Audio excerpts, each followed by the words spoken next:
In addressing the plague of gun violence in our country, I do indeed think that sensible legislation is called for. I wrote about that, talked about it just recently. But there are far deeper moral and cultural issues that have to be addressed too. Most notably, that of depression among our young people.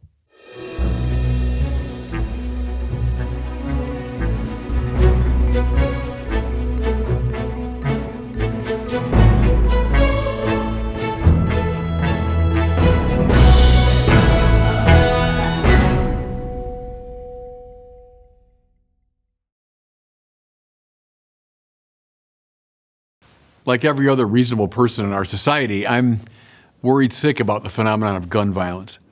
I'm especially concerned about what it reveals regarding the status of young people, particularly young men. Time and again, disgruntled, angry, depressed, self-hating men, boys really, are the perpetrators of these awful crimes.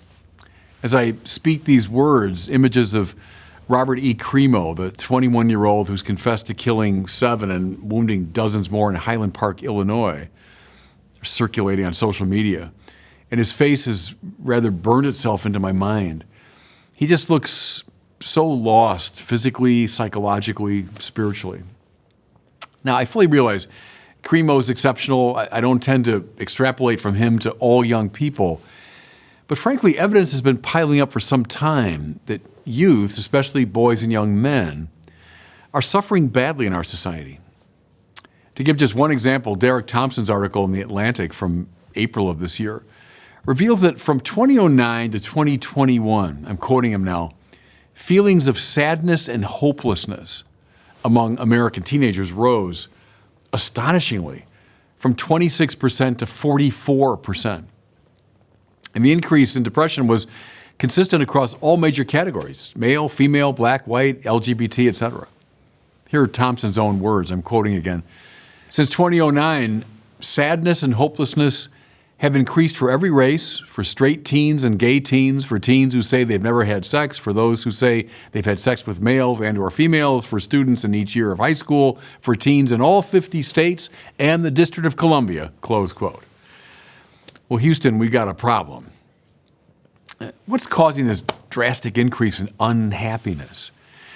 Obviously, there's no one answer, for the issue is complex, multivalent. But Thompson hazards 4 suggestions: social media use, the related decrease in real social contact, the stressfulness of the world to which contemporary media are giving young people far greater access, and finally, modern parenting strategies. Now, they're all interesting and worth exploring. If we had time, we'd look at all of them. But I want to focus on just one of his explanations and then offer a rationale of my own. So the number one reason he gives, social media, are making a lot of people, but especially young men and women, crazy and sad, period. This is the case, first, because social media produce an obsession with body image, looks, and popularity. And on the flip side, they give rise to a uniquely toxic atmosphere of judgmentalism, accusation, and criticism. Spend just a few minutes in com boxes and chat rooms on YouTube, Facebook, Instagram, or God help us, Twitter, and you'll immediately see what I mean. And what makes all this worse is that the devices that communicate social media were designed to be addictive. As a result, even those who admit that Instagram and Facebook are making them sad cannot stop themselves from logging on.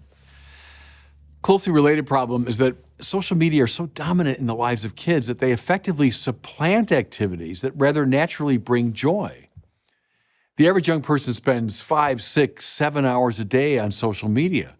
And as a consequence, Thompson says, again, I'm quoting him here, compare with their counterparts in the 2000s, today's teens are less likely to go out with their friends, get their driver's license, or play youth sports, close quote.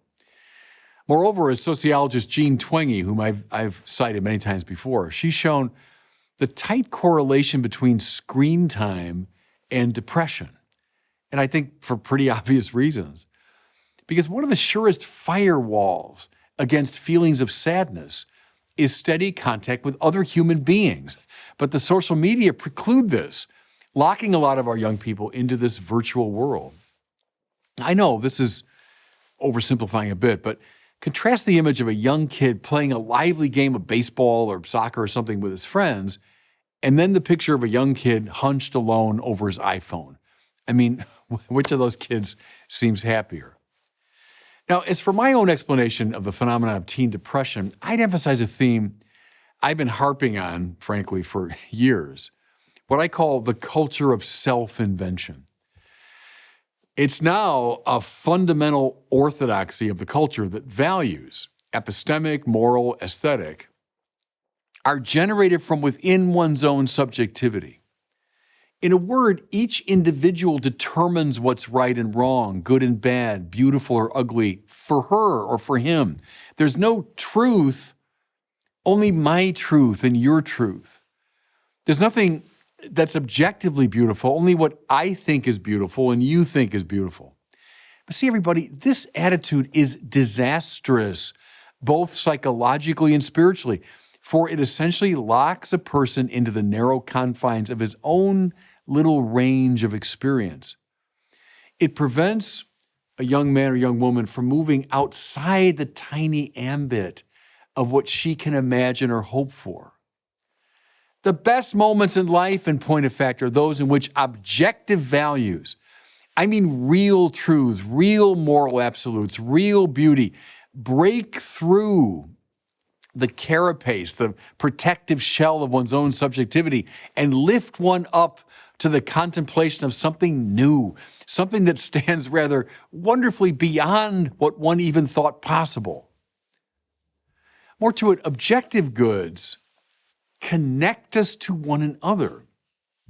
As long as we're under the tyranny of subjectivist relativism, we're each locked in the prison of our own psyches. Perhaps, tolerating each other from a distance, but experiencing no real bond. However, precisely because they stand outside of anyone's private experience, objective values can bring a plethora of people together in a common love and devotion. Again, contrast two images here. The first, an angry, isolated teen insisting that the world respect his private conception of truth.